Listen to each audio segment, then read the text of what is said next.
Hello everyone, কেমন আছো তোমরা? দেখতেই পাচ্ছ আমার ছেলে মজাদার কিছু খাচ্ছে, যেটা খুবই সুস্বাদু। এই দেখো, আমি পায়েস বানিয়েছি ঠান্ডার দিন। আর খেজুর গুড়ের পায়েস হবে না, এটা কোনো দিন হয়?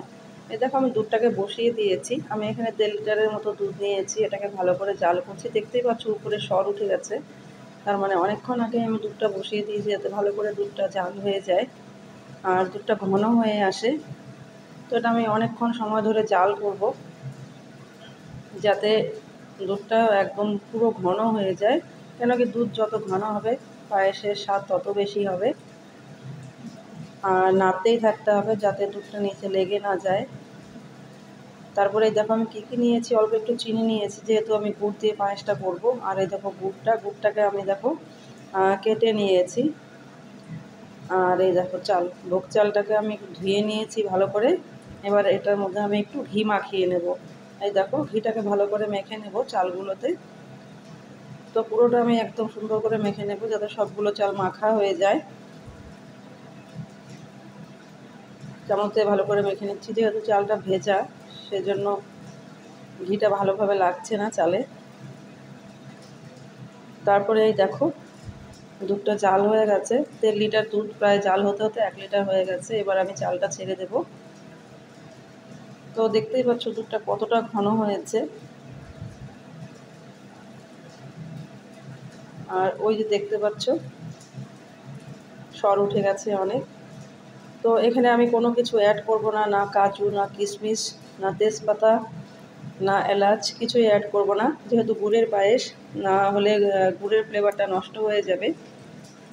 তারপরে দেখো, দুধটা এত জাল হয়েছে, 1.5 লিটার দুধ প্রায় আমার 1 লিটার হয়ে গেছে।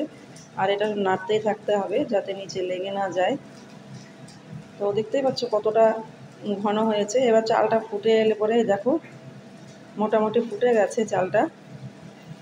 তো চালটা সেদ্ধ হয়ে এলে পরে অনেকে বলে চাল সেদ্ধ না হলে চিনি দিলে পরে আর সেদ্ধ হয় না। এই দেখো, চালটা সেদ্ধ হয়ে গেছে। এবার আমি চিনিটাকে দিয়ে দেবো এখানে। তো এই যে চিনিটা আমি দিয়ে দিলাম।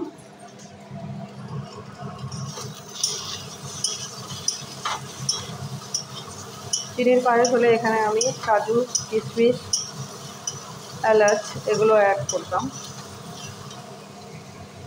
যেহেতু গুড়ের পায়েস, তাই আমি এখানে কোনো কিছু অ্যাড করবো না, খুব সাধারণভাবে এটাকে বানাবো।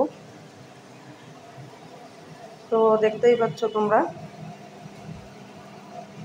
এই দেখো, দেখেছো কতটা ঘন হয়ে গেছে জাল হতে হতে। তো পায়েসের দুধ যতটা জাল হবে, ঘন হয়ে যাবে, পায়েস ততটাই টেস্টি হবে। তো এবার দেখো হয়ে গেছে। এবার আমি গুড়টা দিয়ে দেব। গুড়টা দিয়ে তারপরে নেড়ে রেখে দেব। এবার ঠান্ডা হলে তারপরে তোমাদেরকে দেখাচ্ছি। গুড় দেওয়ার পরে জাল করলে অনেক সময় দুধ ফেটে যায়, সেই কারণে গুড় দেওয়ার পরে আর জাল করা যায় না। তো আমি গ্যাসটাকে অফ করে দিয়েছি। গুড়টাকে ভালো করে এখানে গলতে দেবো। আর চিনি দিয়ে 15-20 মিনিট জাল করেছিলাম, যেহেতু চিনি দিলে দুধটা পাতলা হয়ে যায়। তারপরে এই দেখো, আমার পায়েসটা রেডি হয়ে গেছে। কেমন হয়েছে দেখতে বলো। আর সত্যি বলতে কি, খেতেও ভীষণ টেস্টি হয়েছে। আশা করি তোমাদেরও খুব ভালো লাগবে এই রেসিপিটা। আর তোমরাও বাড়িতে ট্রাই করবে। আর শীতকাল, এখন তো পিঠে পায়েস চলতেই থাকবে, তাই না?